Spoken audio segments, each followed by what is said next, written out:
அவங்களால முடியாதுன்னு சொல்லியும் சாதிச்ச மனிதர்கள். டோனி லோமின்ற அவர் ஃபேக்ட்ரியில் ஒர்க் பண்ணிட்டு இருந்தப்போ அங்கே நடந்த ஒரு ஆக்சிடென்ட்னால அவரோட 2 விரலோட டிப்பை இழந்துடுறாரு. டாக்டர்ஸும் இந்த டிப்பை திரும்பி அது கூட சேர்த்து வைக்க முடியாதுன்னு சொல்லிட்டாங்க. ஆனால் இவருக்கு கிட்டார் வாசிக்கிறதுல பயங்கரமான ஆர்வம் இருந்துச்சு. ஸோ இவர் கிவ் அப் பண்ணுறதுக்கு பதிலாக இவரே ஒரு பிளாஸ்டிக் பாட்டிலை உருக்கி அதில் இவரோட விரல்களை டிப் பண்ணி அது காஞ்சதுக்கப்புறம் அதை ஃபிங்கர் ஷேப்பில் கொண்டு வந்திருக்காரு.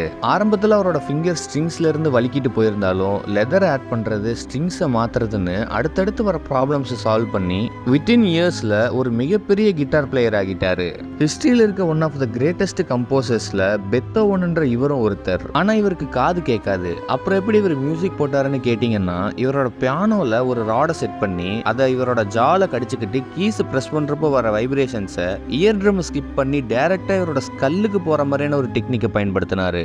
இவர் போட்ட பல டியூன்ஸ்ல இந்த மியூசிக்கும் ஒன்று. உங்களுக்கு இந்த மியூசிக் தெரிஞ்சா கமெண்ட் பண்ணுங்க.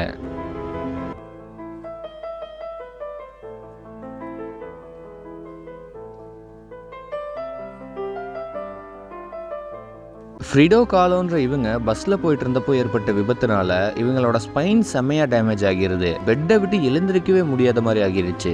இருந்தாலும் தன்னோட ஆர்டிஸ்ட் கனவை அடையிறதுக்காக இவங்க ஃபேஸ்க்கு மேல ஒரு மிரரை செட் பண்ணி ஒரு கஸ்டமைஸ்டு ஈஸில் பயன்படுத்தி அவங்களோட படத்தை அவங்களே வரைஞ்சாங்க. அண்ட் ஹிஸ்டரியிலேயே ஒன் ஆஃப் தி ஐகானிக் பெயிண்டர்ஸாகவும் ஆனாங்க.